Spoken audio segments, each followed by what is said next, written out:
minutes and take a couple questions, and the floor is yours. Please just use the mic so that the camera picks you up. Okay. Yeah. All right, hey guys, I'm Mike, this is Chris. We started a company called Soltech Solutions, right down the street on 4th Street. What we did is we invented a grow light designed for interior design, so you can kind of grow new plants indoors. So stuff like fruit trees, apple trees. We have a 12-foot look to your office, like something different. Change the way your office looks, change the way your home looks. We did a successful Kickstarter in November. Joined the KIC again, and they've been really great to us. Great office space, great location. Slowly growing since then. So, yeah, I guess we should show the Kickstarter video, give you guys a better idea of the product.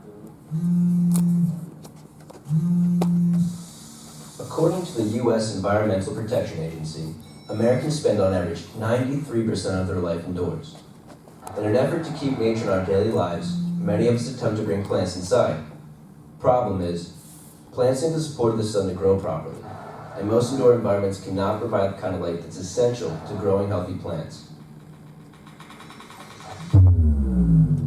But we have the solution. This is the Aspect.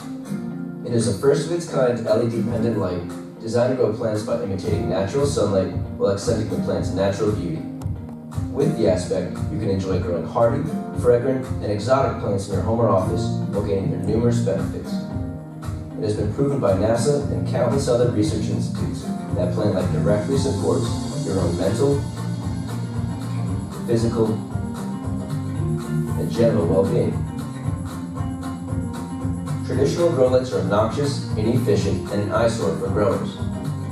The Aspect is reinventing the grow light so you can comfortably grow anything, from pineapple to fresh herbs to hot peppers, anywhere throughout your home or office. The Aspect comes in two sizes, large and small.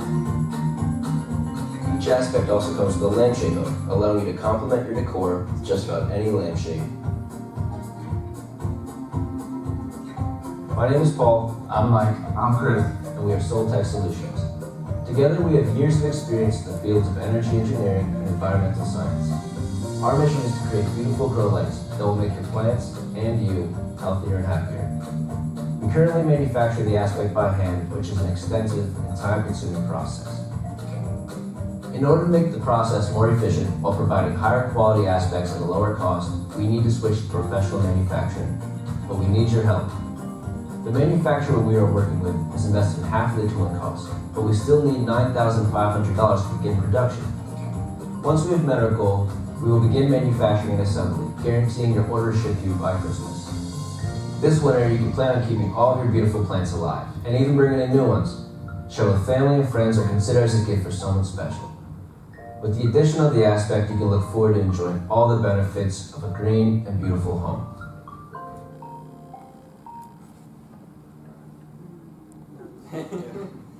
That was a Kickstarter.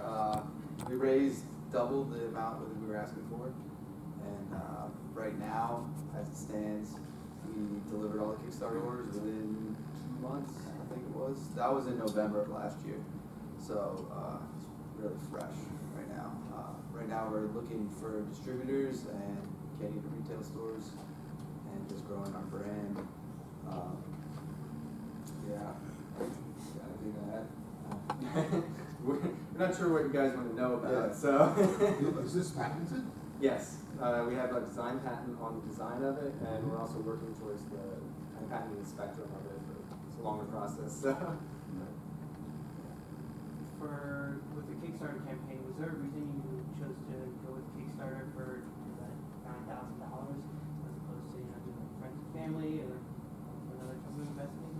We wanted to do a grassroots approach to investing. We didn't want to go to investors and stuff like that. Kickstarter was just our, number one thing. We had also at that point tapped out a lot of our family's resources. We didn't want to keep going back, Yeah. We also put a lot of our money into this too. When did you guys establish the business? We started about 2 years ago with a slightly different idea. probably about a year and a half ago, we came up with the initial prototypes for this product. They were plastic kind of body, but it was kind of something we could make without help with manufacturing. Took it to events like the Home Show, Allentown Fair, stuff like that, just get people's feedback, see if it was viable to the market. And once we got a lot of good feedback, a lot of customers returning to us, worked with some manufacturing companies, and yeah, got a product. So. As far as manufacturing goes, how much does it cost to manufacture versus what you're getting profit on those items? And is it obviously it is working for you, but how much of a profit margin are you looking? Pretty good profit. I don't know if I have an exact number to give you, but it's scalable enough where we're looking for distributors to buy it like at a very affordable wholesale rate, and they can more than double what we sell to them for if they bring it to market in their retail stores. Now, as far as wholesaling, is it something you have to have product on hand for, or something that you have product in a specific central warehouse that you can have shipped directly? That's what we're working towards right now. We're not really sure. We have a lot of product on hand, hundreds of units built, ready to go. We're just looking for that distribution network right now. Have you considered maybe like Amazon or Amazon Marketplace? Facebook has their own marketplace. There are tons of other ones. Obviously, you guys are both tech savvy as well. Right. Yeah, no, we're on Amazon. Pinterest has a selling platform. House is great for us. We're trying to make ourselves noticed everywhere on the internet as far as like marketplaces go. We're going, but we're kind of really looking for that distributor right now. So just sorry. Go ahead. Sorry. Go ahead. Offhand, I could think of two target markets, and they couldn't be more different. One is where I'm working now. I see the person maintaining the plants in the office, indoors where there's no natural light. And I'm thinking, whoever does that kind of work, if your light's going to make their plants a lot healthier, could pay for itself for them. And the other one are folks in states where it's legal to grow marijuana at home. It's a big market. Yeah, it's where we're seeing a lot of sales right now. Mostly Eastern Coast, but a lot of Colorado, California. It's that market of people looking to grow plants indoors because it's really awesome, and also that other market where people trying to grow a crop. Well, they're going to grow. They probably, but it's where they're going to grow it in their house. Because if they're going to grow it commercially, or they have to hide it from the law, what's the point of having nicer light? Who's your competition? We really, with this white light, decor grow light, we're the first decor grow light. So in that aspect, we don't really have a direct competition. As far as growing cannabis, as far as growing high yield crops, commercial grows, there's a lot of competition. But we're not tapping into that market. We're getting away from that, and we're going to the decor aspect. So if you have that plant over there, if you want that to be a lemon tree, if you want that to be an orange tree, you can put an orange tree there and put our light above it. And there's not really competition for pennant style decor grow lights. There's CFL bulbs and like long CFL fluorescent tubes. It doesn't look good in the house, and that's where we're going with it. So there's no direct competition in that aspect. But if you want to start seedlings for the outdoors, our light might not be the best for you, and that's where it'll work on competition comes. Yeah. Yeah. I was wondering, since you're local, have you thought about going to people who are building in the area? So I'm building at an active adult community in Soltech Valley, the regional of America. And I think a lot of these people, owners, have free cash, and they'll be spending a lot of their time indoors, and might have some Definitely plants. something we thought about. It's not, So, there's a team of 3 of us. yeah. We're stressed really thin. Yeah, we're just There's one extra, but we do have a guy in Vancouver, which is far away from here. Yeah. But he does these self-watering systems, Uh, and he's going to incorporate our light in the self-watering system, and he's going to offer it to homeowners. And we're also in development with St. Luke Hospital down the road. He stumbled upon us, he's interested. For hospitals, it's great because it's kind of, bringing nature indoors, and people there, they're not seeing it a lot, so it's kind of like brightens up the day. So. I was just thinking, for one phone call, we could call the design center and say, could we at least put some cards here? Yeah. And awesome. you tell people about it, or put one up in their design center with a nice plant. People would say, oh, what's that? So it might be a big bang for the buck.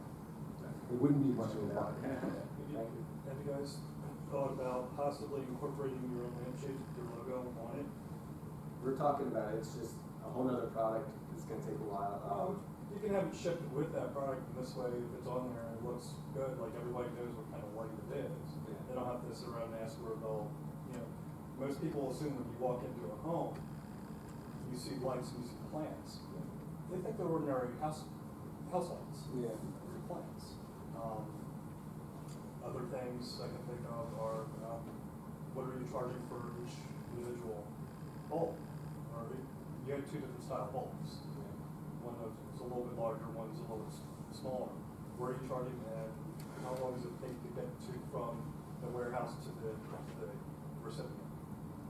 Yeah, so the 40-watt light is $200, and the 20-watt light is $150. And we make them by hand on 4th Street. So when there's an order placed through our website, we're stocked on Amazon, so it's just a fulfillment center. So it's in their warehouse. They buy it on Amazon and ship the next day. They buy it on our website and ship the next day. So in that regard, it's not that the lead times within a day. So ordinary, non-commercial, or like the ugly ones that are CFI bulbs or the fluorescent tubes, what do they usually, what is your competition in that market? I'll whip it up for you guys. Sorry I'm hitting you with the. No, that's fine. Guys.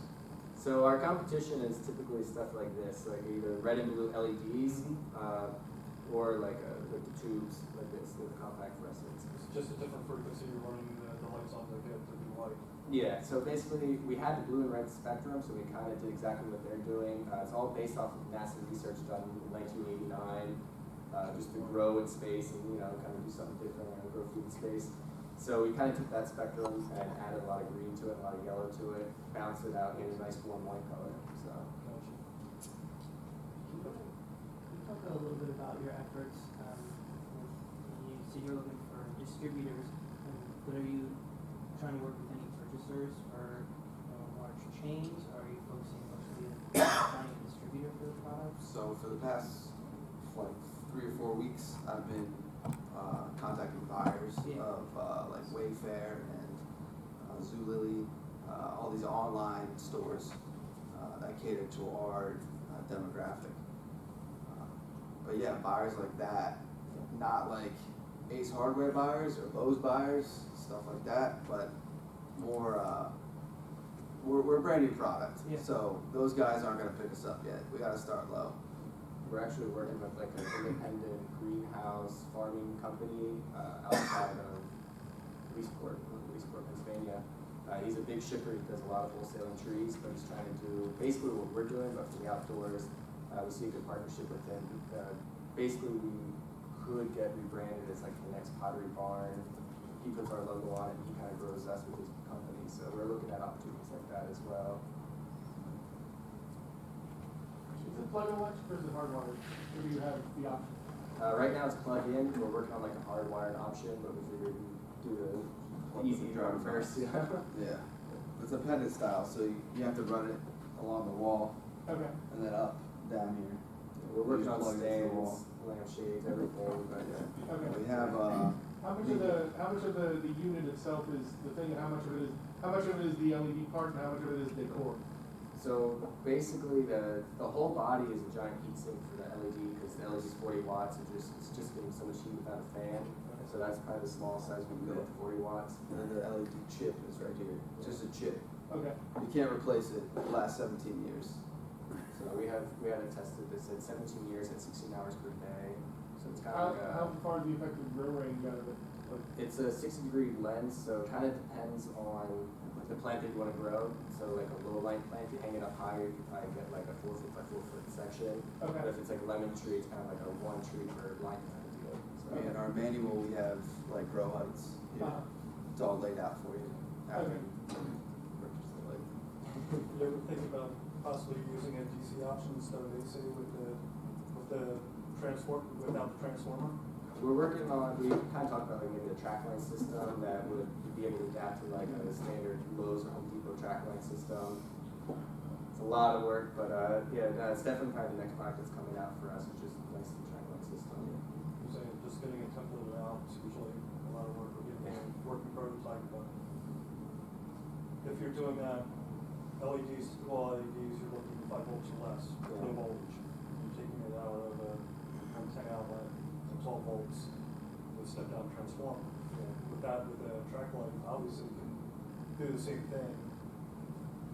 If you have to get yourself like a generic transformer, something a little bit smaller than your, with like an old CPU, old laptop brick attached to it, because it's a good idea.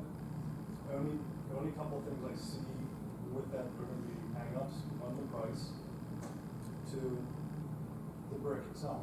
It wants to have an unsightly brick. Yeah. You're having hung down. So a track light system would be great if you could actually, you could even, instead of doing it as one single transformer, you could actually segregate, if you put the wiring in parallel, segregate that along for each individual light. And that way you're on a separate circuit for each light. So when one goes down, it doesn't take the rest of the chain out. Sorry, seriously. Excuse me. So people had that same complaint. So our first way to go around that is to create stands. Just the fastest, easiest option for us. Right. So there's some cool designs that we offer on our website, but you know, if you don't like those designs, you gotta find your own way to hang it. The other thing would be for recessed fan in the ceiling, so. Right, and that that's would the be more whole. attractive to the commercial market, I would assume. Yeah, the whole hanging height might be an issue there. Yeah. Then you might have a heat dissipation. Yeah, I was thinking that. Dissipation, you'd actually have to have a heat sink actually in the hat itself. Well, the hat itself can, if it's a metal one, can act as a heat sink itself, but if you're putting it into like a plastic grade, non-fire, it's not going to dissipate, it'll work on fire. Right. So last question, why did you guys come to Meetup? Why this? It's the perfect place to grow a company. So we grew up in the middle of nowhere. Demon beers being made He down the grew up in street. Illinois. Yeah, he grew up in Speak for yourself. Philly. But so for us, it was the best opportunity. At KIZ, we moved into a KIZ zone, so basically it's like subsidized by the government. We get subsidized office space, a lot of grants, a lot of tax incentives to come here. And it's odd, it's just the best place to start a company. And like we feel like, you know, we're part of the township already. You know, we live on 3rd Street, work out of 4th Street, and couldn't be happier. So awesome. Yeah. Cool. Well, thanks. We're getting kicked out. You know what, can they arrange for you to do an ad for Lehigh Valley, you know, like a video, We were an doing that, online ad for the Lehigh Valleys? We You know, actually have a maybe tell a video, little we bit have a about video. yourselves, that you're from Pottsville and Yeah, you're we have a from video Philly, coming out. It's because- like Bethlehem made or Pennsylvania made. you know, And- because I live further down in Bucks, and I'm pretty active in the Philly tech community, and I even suggested Ben Franklin do a program up here they're doing. I forget what it is, but they need to do the same thing up here. But I have a short-term contract at BP&L, and you know, Allentown, downtown Allentown is finally starting to come back. I just think with the schools here and everything you said, Lehigh Valley really is a sweet spot. And you know what? And they got groups like the Tech Meetup already, and that's a real big piece of it. I just think it's a sweet spot to build a great tech community here. All right. Thanks, guys. All right, we Thank got you for having to us. We actually have to go meet an advisor. Okay. Now, so Okay. Well, good luck. thank you guys. Appreciate it, everyone. Please make that out. All right, well, I'm gonna jump off this thing, and we'll bring David up with, Doc. Sorry to keep you waiting. I'm sorry. Presentation of orders.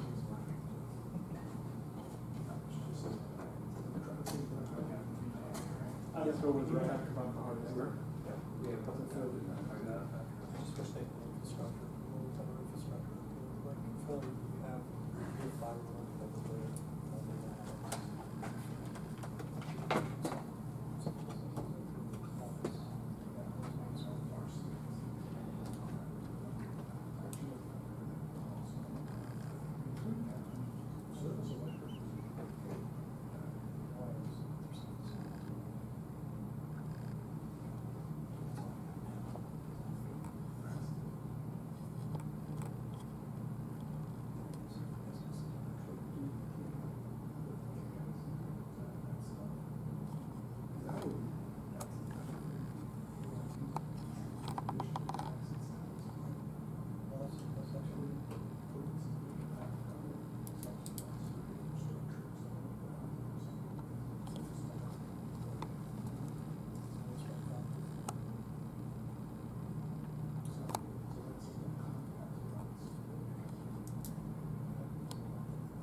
guys heard of Docker before? I'll get my mouse.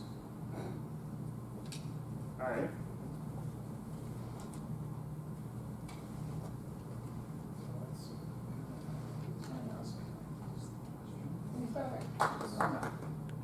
All right. So I'm going to go over Docker and a bunch of general terms and then get into more specifics about our experience with it. But in order to do this, I need a presentation, and so just for the fun of it, I'm going to use Docker to actually run my presentation. Tech demos during presentations always working flawlessly. This should be fun. So the first thing we need to do is to actually build a presentation. I'm using Reveal.js. Reveal.js runs on Node.js. And right now, on this machine, I don't have Node installed. So if I try to do npm install, the normal way of installing all the dependencies I need to run my presentation, I get an error because npm is installed. What's Node? Node is a language for, or it's a runtime for writing applications in JavaScript to run on the server side rather than on the client side. So traditionally, JavaScript's running in the browser. Node allows you to run JavaScript for your server side or just on the terminal. So in this case, it's a little bit of both on the terminal as well as server side is actually going to be posting my presentation back to the browser. So what we're going to do instead is we're going to have a Docker file. The Docker file is going to tell Docker kind of how to build this thing. And it's a very, very simple one. It just says start with the file node on build. So there's a node Docker file already out there in the Docker registry. And we're just going to use that to build the image that we're going to run. And we're just going to build that. Now I've already built it, so it's very quick. It knows that nothing's changed since the last time I built this presentation. Otherwise, it would have to download and install a bunch of software. And now I can run my presentation.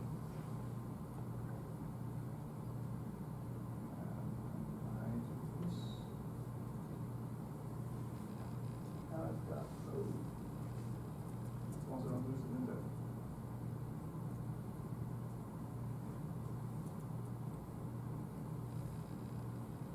I have a presentation running my local host. So we're talking about Docker. Since none of us heard of it before, Docker is a runtime and a system to run applications basically anywhere. It's a combination of a lot of different tools, which makes it a little bit complicated. But primarily it's about packaging, distributing, and running applications in a consistent way on Linux primarily. Docker, the company, is in a bunch of different places, so they're doing a huge number of different things. But what we're talking about today primarily is Docker on Linux machines. So on servers, on client machines, or in a virtual machine on a Windows or Mac machine. But first, just a quick note about me. Hi, I'm David Six. I work for iOS. I'm a system engineer, and I work with Docker day in, day out, pretty much every day. So a lot of this is drawn from my work experience, and I'd be happy to talk about that. So this is what the build process actually looks like when I'm building something that actually has some work to do. The Docker file tells the Docker daemon kind of how to construct something. So when I write out my Docker file, it's a kind of descriptive language that tells the Docker daemon how to construct this particular application, what it needs to have in order to run properly. Docker files can be shared among other people. You can take one Docker file and build from it. So in this case, you saw my Docker file for this project was just a single line. Most of what it's doing is coming from higher upstream, from somebody who's maintaining a generic node Docker file. So we're going to take a look at the install process. Like I said, it's primarily on Linux. There are ways of installing Docker on Windows. It basically involves some fancy wrappers around installing a virtual machine. So you just add in a key for a Docker registry repository. You can add the repository. This is on Ubuntu. The instructions differ from one distribution to another. Install the actual Docker engine process, and then you're going to have the Docker daemon available. So once this finishes, doing an install,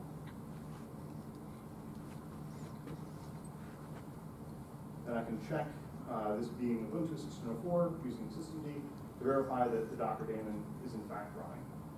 That daemon manages all of the services that I might want to run on my server. So I might run, in this case, my presentation or an application stack, database, application server, caching server, and a number of different components that can work together.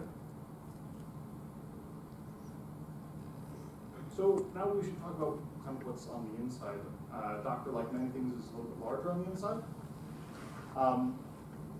Because we're talking about kind of running and taking applications and distributing them all to different places, we need to talk about kind of what it's using inside to make that happen, and that'll help us understand where Docker is best used. First thing to talk about are images. So a while ago we looked at the Docker file very briefly to see kind of what it's doing to build my Docker container. An image is a set of files in layers that build up to have the complete runtime for whatever my project is. So in this case, I'm building an image that's going to have my presentation in it, but the lower layers are going to be the node runtime. And it will kind of be built up, so I've got node and then I've got my presentation on top of it. And by composing those layers, you can have a very simple step, in my case, to build my presentation, depend on much more complicated steps that came before that someone else needs that maintains for me. So it makes it very easy to reuse a lot of code and work that's been done before. And programming people often say, don't repeat yourself. With Docker, with the layers, you can do one particular layer well, whether that's a web server, a database server, a caching server, and then build on top of it to make later images. Second thing is namespaces. In addition to distributing applications, you don't want your applications interfering with each other. One of the ways this is done is with Linux kernel namespaces. The Linux kernel is able to separate out into different namespaces various different parts of the system. So in a normal system, you're going to have file systems mounted. You're going to have network devices. You'll have other sorts of system devices. Namespaces allow you to segregate those off, so you say this container can see this view of the system, this container gets a different view of the system, and they can't talk to each other unless we explicitly tell them that they can. That gives us better compatibility because we don't have components interfering with each other, but it also allows us to control connections between things that need to be connected using the Linux kernel. The second part is C groups.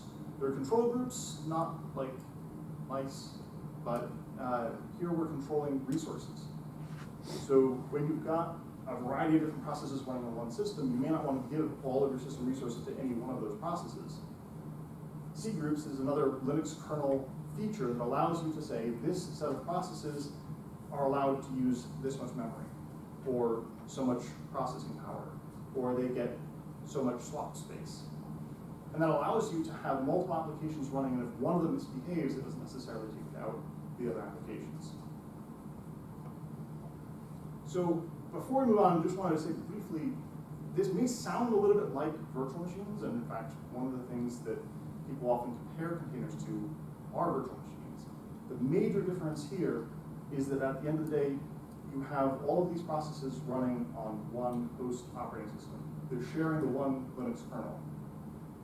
They all have different views of it with namespaces. They have restrictions on what they can do with C groups, but they're all using the same kernel. So anything that happens at the kernel level, and some more advanced networking, for example, happens at the kernel level. It's not going to have the same kind of a dynamic that you'd have in a virtual machine. That does mean that it's a little bit more lightweight. I don't need to rerun the same Linux kernel each time for each virtual machine.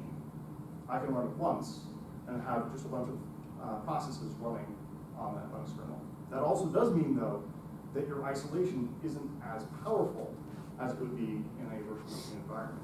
When you have a hypervisor and virtual machines running in it, there's a lot more isolation between those virtual machines and between the hypervisor and virtual machines. In Docker, that's a little bit weakened, and in the balance, you get a simpler to manage system. So what have you done with your Docker? What follows is a couple of different things that I've done either personally or professionally. I'm going to talk about it a little bit, and then we'll kind of move into some more demos and a lot of question and answer. So, prototyping a monitoring system. About a year ago, we had periodically a kind of a day set aside, put down your normal work, pick up an interesting project, do a proof of concept, any kind of internal hack day. And what I chose to do was to put together a different prototype monitoring system.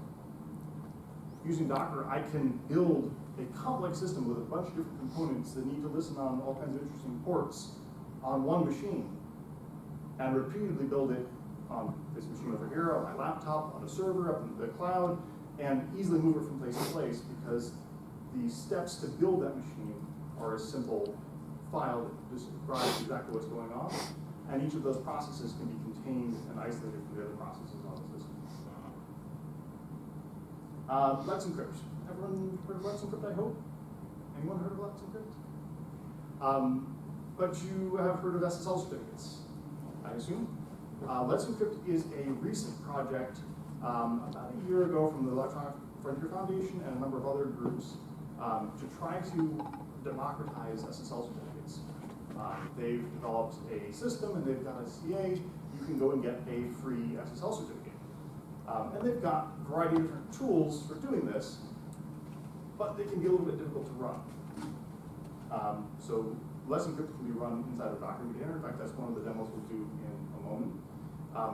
And it makes it very easy to run something that's a little bit of a pain to configure and use. Run hundreds of sites.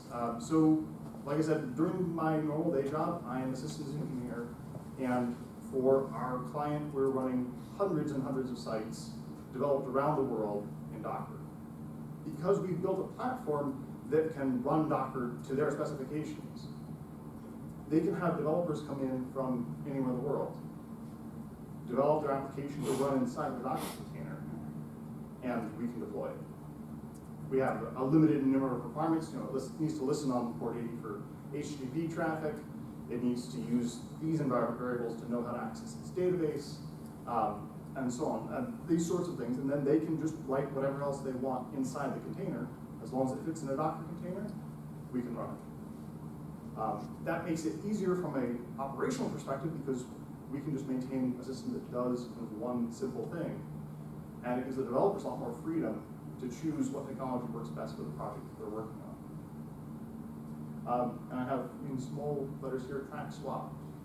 When you're doing this kind of a thing, you're working with a large number of developers and you've got a variety of different styles, it's important to keep everything in control as far as resource utilization. So remember, we're talking about C groups and being able to control the memory usage.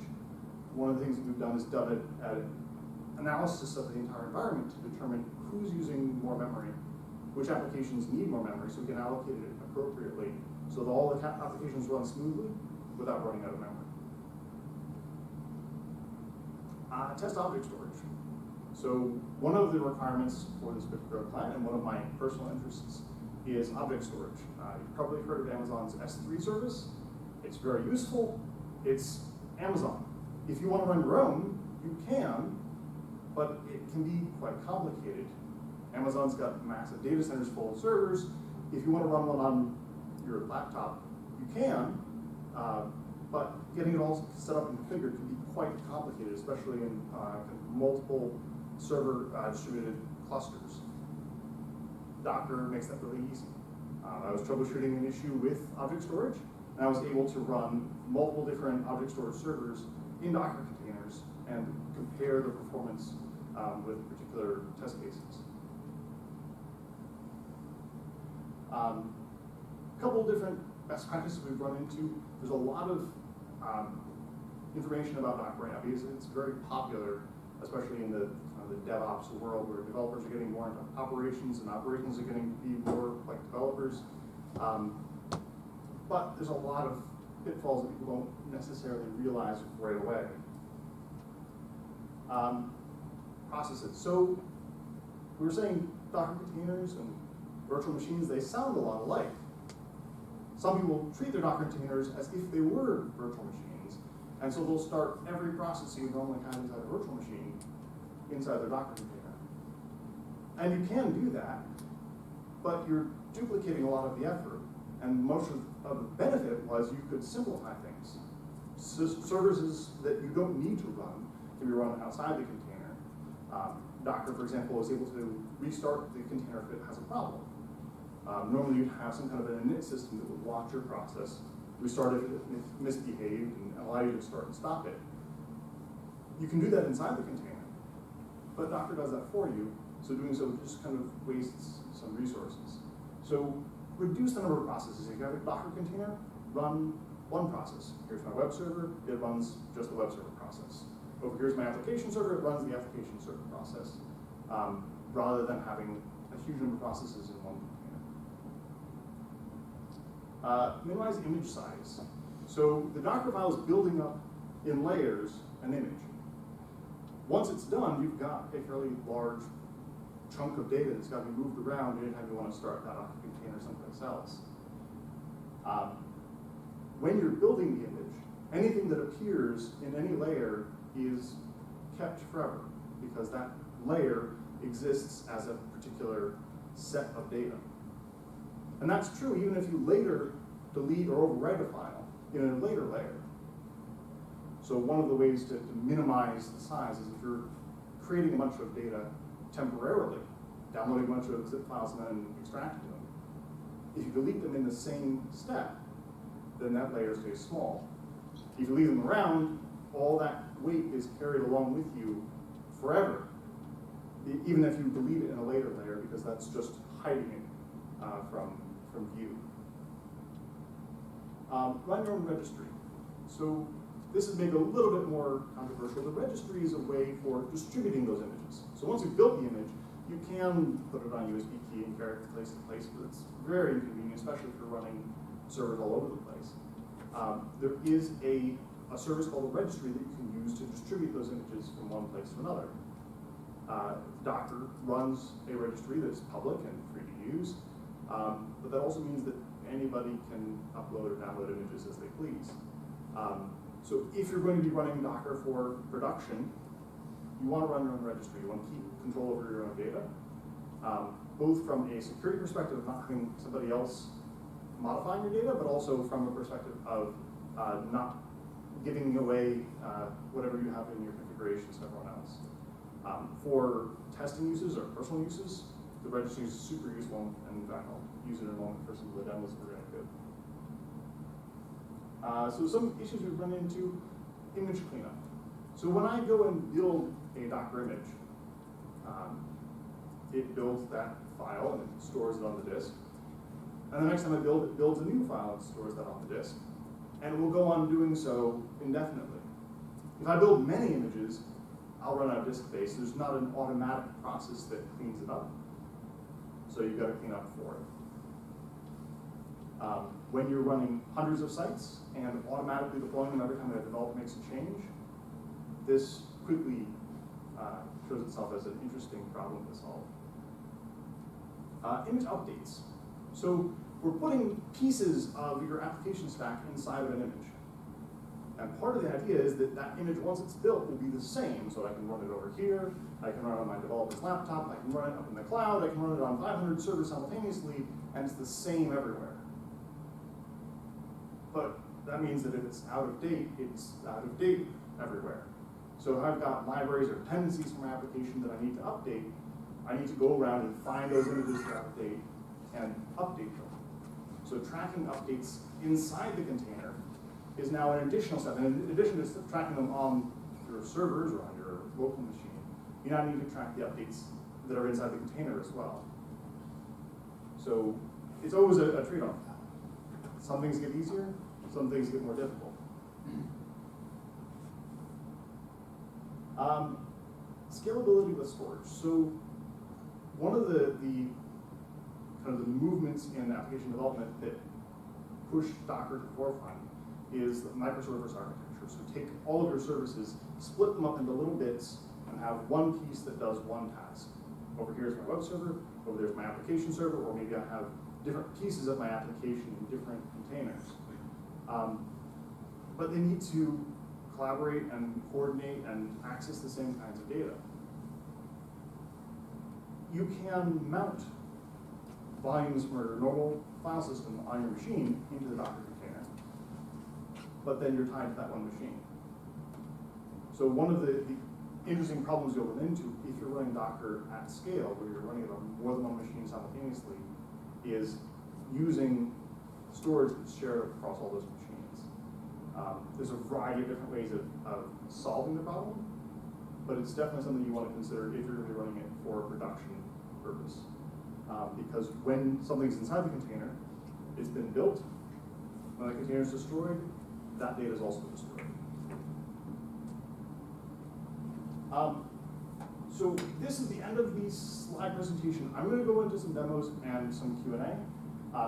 If you don't take away anything else, take away this. Awesome Docker. This is a link to a GitHub repository. There's a craze among developers right now for a kind of a curated list of best resources. So there's a whole set of awesome your name here that will be a list of different resources for any particular project. In this case, there's a list of resources for learning more about Docker. So if you want information on what it is, where to start, various different tools for managing Docker, for doing just about anything under the sun, this is about not so much what you can do with Docker, but how to use the tool itself. This is a great resource. I highly recommend it. And now we move on to some demos. But first, some questions. So who is Vegemunk, or who curates the list? So this is on GitHub. So it's going to be one particular person's GitHub repository and all of their contributors. So 181 contributors in this case. And anyone who has an interest can suggest additional changes. So I don't know who Vegemunk is. I don't necessarily trust them personally, but the larger community all collaborating, I think they usually come up with some pretty good ideas. So before we get into demos, questions? Yes? What's the most interesting project currently being used by Docker that you're currently aware of? It would be interesting to a non-application developer audience. You mean running inside Docker? Yeah, what's the cool thing it's doing right now?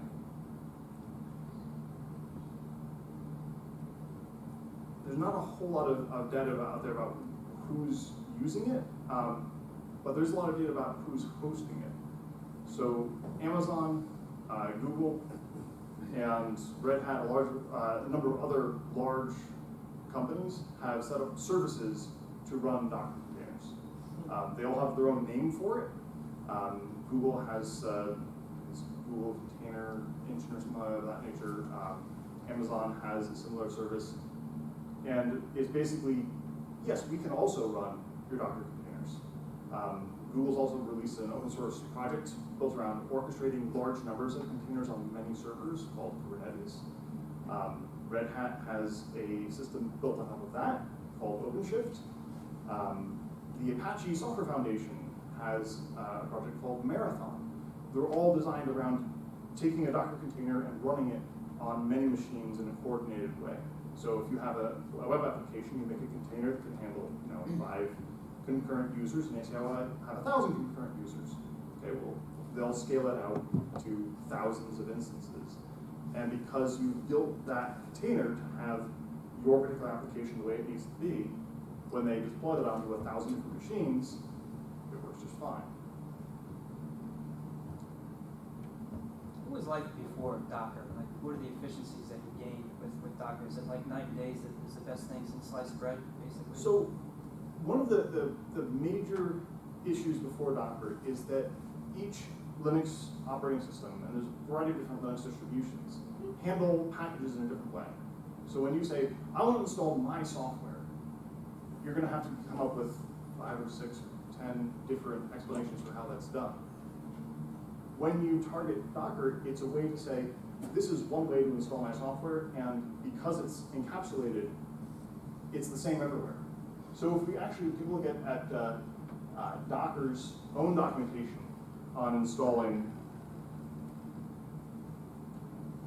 So it's almost back in the day when you had CDs to install software. You put everything on a CD and you can send it out to anybody. Anybody has a machine, install it. Yeah, it's a nice distribution mechanism. So if you're installing Docker, they have instructions for how to install it on all sorts of different things, various different flavors of Linux, because they can't put Docker in Docker. We have to start with Docker at some point. Yes. So to install it in the first place, you're going to have different instructions for Ubuntu, for Red Hat, for CentOS, for all the different flavors of Linux, or if you want to install it on a virtual machine on Windows. So they're still, for themselves, they have to use the old distribution mechanism. But once you have Docker installed, however you get it onto your machine, you can take a Docker container and you can run it there. And that also allows, for example, as a developer, I can run the same code on my local machine that I run on my server. And they don't have to be running the same operating system. I can run a nice desktop Linux on my machine. I can run a very efficient server operating system on my server, but they can run the same Docker container. So when I test my code, I know that it's going to behave the same way in production because it's going to do the same code in production. So you can put SQL Server or anything, .NET, anything into a Docker file, like if developers are doing. So yes and no. There's kind of a bunch of different ways of answering that question. So I mentioned at kind of the top of the talk that Docker is being used on Linux and on Windows. Docker, the company, is very interested in just being the we run your software everywhere company. The original product is targeted at Linux. So when we're talking about the internals, those are all Linux kernel things. Windows doesn't have those things unless Windows writes something else different. But there now is a version of container technology in Windows Server, Windows Server 2016, I believe. But on the flip side, Microsoft had been releasing their software to run on Linux.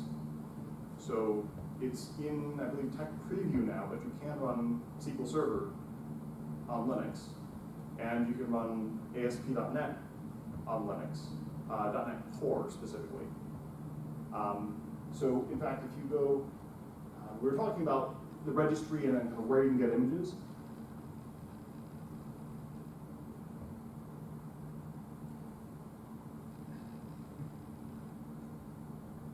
So this is the public registry, and this is the .NET Core Docker image. So if I wanted to run a .NET Core application on a Linux server in Docker, I can build from this image. This contains kind of the groundwork for running .NET Core. I can add my application to it, and now it runs. Other questions before I go into some demos? No? So the primary advantages for this is if you need to have high availability applications, then they need to be in an aggregated server environment, be that different vendors, different places, different locations. To the application developer deployment system, to the application deployment, it standardizes it, so you can put it where you need it to go. Yeah, that's one benefit. I would say that the general gist of the thing is to make the interaction between people who are developing code and people who are running it, so between dev and ops, smoother. Because from the operations perspective, I just have to know about how to run Docker containers. From the developer's perspective, I just need to know how to put my application inside the Docker container, so it gives kind of an interface, a consistent interface, regardless of what application you're running, to make it easier to make a transition. But it also allows you, whether you're running it in a highly scaled fashion, where you've got many containers of the same thing running, or you're taking that container and running it on your local machine for testing purposes, or as I'm going to do in some of these demos, taking something that somebody else has built and just testing it out. Instead of taking hours to laboriously go through an install procedure, I can just say Docker run and a couple more commands, and I've got an instance of something running for me. So your devs don't complain that the admins, wherever the thing that has to do the thing lives, that the admins are too rigid, and the admins don't complain that the devs are too wild. Yes, now the kind of the tempering factor is now you've kind of distributed your responsibility for who keeps things up to date. Because if the developers are maintaining things inside the Docker container, remember we said they have to keep some of those things up to date. Traditionally, it was just the operations guy that kept the server up to date, and the application developer just provided the application. Now, since the application developer is providing a container that contains the application and some of the stuff that it needs to run, they may share responsibility for keeping it up to date. But let's take a look at some examples here. So the first example, obviously, is the presentation here. But let's do something a little bit more interesting.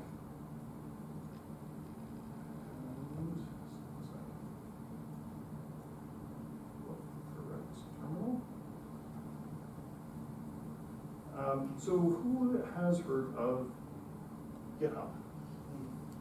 Okay. Who's heard of GitLab? Okay, so about half the people. GitLab is an open source re-implementation, basically, of GitHub.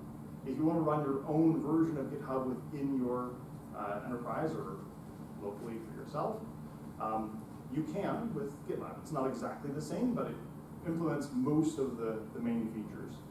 And here what I've done is I've taken the GitLab Community Edition, they have an Enterprise Edition as well, and I've started the Docker container. If you take a look up at the top of my terminal here, it's done a lot of things. I typed in a pretty simple command, in fact, there it is.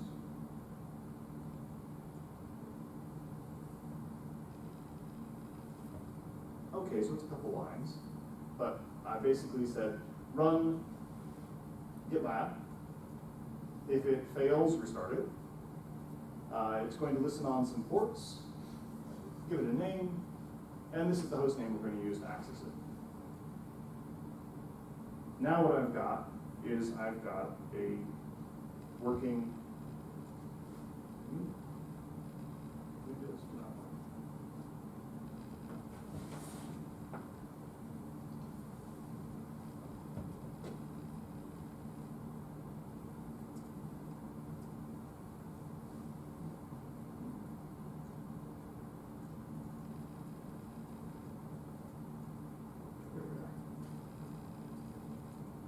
So this is GitLab.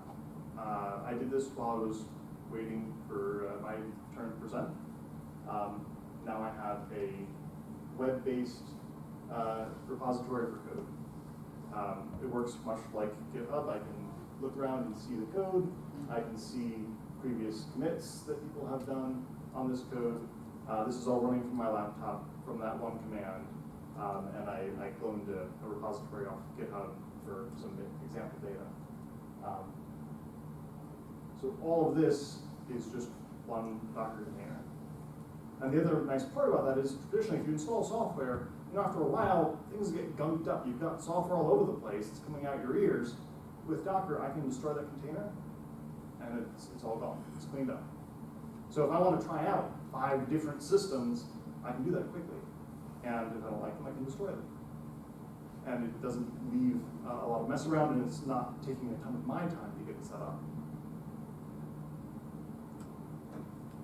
So taking a look at a couple other things here. So we're in a terminal. Let's hop over to 4. Here we are.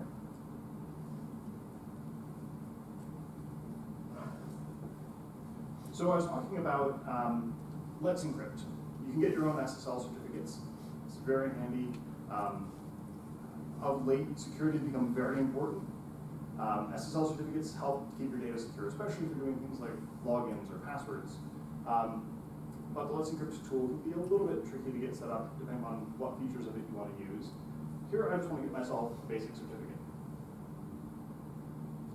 So what I'm going to do is I'm going to run, and then immediately remove when I'm done, this certbot image. Certbot's their client for getting an SSL certificate. I'm going to tell it I want a certificate. In this case, I'm going to get a test certificate because I don't need a real official certificate just now. I'm going to do it manually, and this is the domain I'm going to get a certificate for. And I want it to give me a DNS challenge.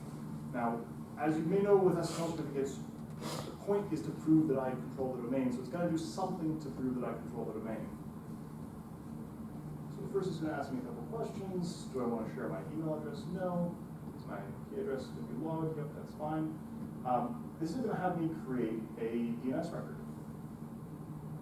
So since I control this DNS, I can move this over, and I can create a DNS record. So we're going to go ahead and create a text record with this name. Ooh, that is not the name. That's the name.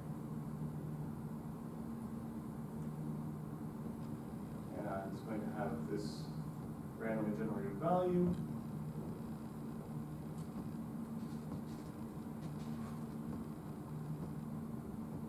By the way, Outlet, not my company, but they're awesome. So we've created this text record. I'm going to go ahead and just double check to make sure that that text record is actually live.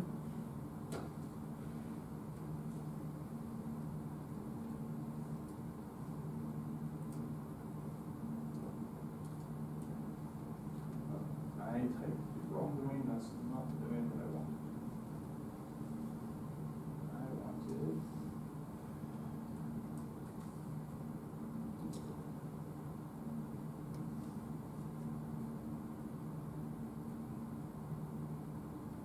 I get a new random value.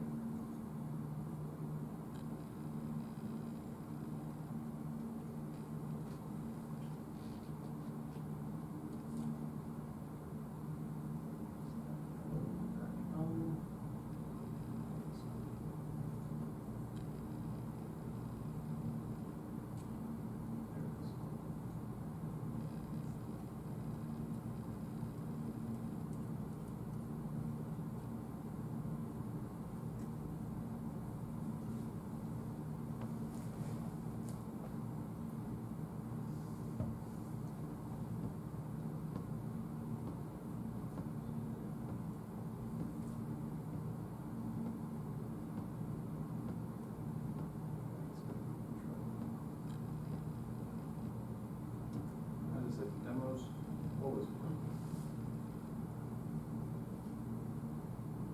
So it's going to,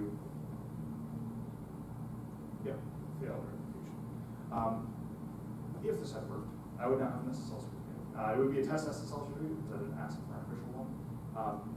But the point of this is to say that without knowing much about how to install software, if I'm on a machine that has Docker, or even I've installed Docker in a virtual machine on a Windows machine, fairly easy to do with instructions from Docker's website. I can paste in the command. It will make sure that it has all the appropriate software to do this thing. It will do it, and then it will clean up after itself. It's all contained. It's not interfering with other parts of my system. It's easy to run, and that allows me to easily accomplish things that I need to do.